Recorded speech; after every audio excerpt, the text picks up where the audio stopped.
જય માતાજી મિત્રો, સ્વાગત છે બધાનું મારી ટ્યુશન નવા જોડીમાં। તો મિત્રો આજે જો અત્યારે શું કામ વ્લોગ શરૂ ખબર હવે मुझे क्या पता, मुझसे पूछता रहे बे।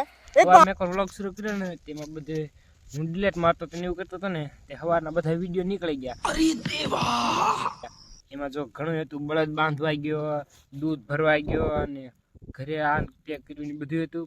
હવે પછી આગળ જો હવે તો ઘરે ગયો તો ભેંસને બદલાવાનું પોપીનું ખાધું ને હવે પાછો આવી ગયો છે ઘાસ સારવા માટે। અત્યારે જો આ ઘાસ રહે આપણી ભાઈ એવું જ છે। અત્યારે બ્લોગ નીકળી ગયા આપણા બધા। તો જો અત્યારે આવ્યો તો ઘરે હું ભેંસને બદલાવ તડકો થઈ ગયો એટલે જો અને હવે આવીને જો પોપૈયો ખાવા બેસી ગયો છે। તમારે ખાવો હોય તો હાલો જો પોપૈયો, આમાં એક બી તો છે જ નહીં। જો ગા બાંધી દીધી અને હવે આવી ગયો છું હું જીરામાં, કારણ કે જો સાંજે ભૂણું જો અહીંથી ભાગ્યું હતું ત્યારે જો કેવું ઝાડું લઈને આવ્યું હતું મોટું બવડીનું, આખું ભૂણું તો આમાં હલવાઈ ગયું હતું આ ઝાડામાં। એટલે જો અહીં લઈને આવી પછી ઝાડમાં કેળે રહીને ગીરી ગયું। તો હવે જો ખાપ હોય આપણે ભાઈ નાખ્યો હા દેખાય તો હાલો પાછા નાખીએ। અત્યારે હું પાપા કાપરા બન કે જાઉં છું બળદને બદલાવવા અને પાવાની એવું કરવાનું। જો આ કાગળ આપણે ઘણા વર્ષોથી એક બે વર્ષ થઈ તો જો આ જો તૂટીને શીથળ ઉડી ગયા છે એટલે જો આ નવો કાગળ આવ્યો છે બોર્ડને ઢાંકવા માટે।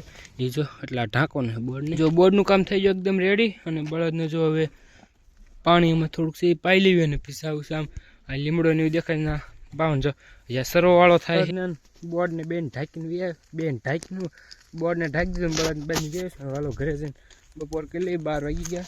અત્યારે જો 3 વાગ્યાનો સા પાણી પીને આવી ગયો તો બળદને પાછો કપામાં બાંધવા તે જો જાંબુડે સાહેબ બાંધી તો પાછો બાંધી દીધો છે કપામાં। હવે જઈને આપણે સોડવી છે ગા। તો અત્યારે જો મિત્રો હું હવે જઈ રહ્યો છું ગાને બાંધીને નિલેશભાઈના ઘરે, કારણ કે એને ઉંબાળવાની ધાણી એટલે જઈ રહ્યો છું ઘડીક મદદ કરવા માટે ધાણી ઉંબાળવા, ખાઈ લઈ જઈએ।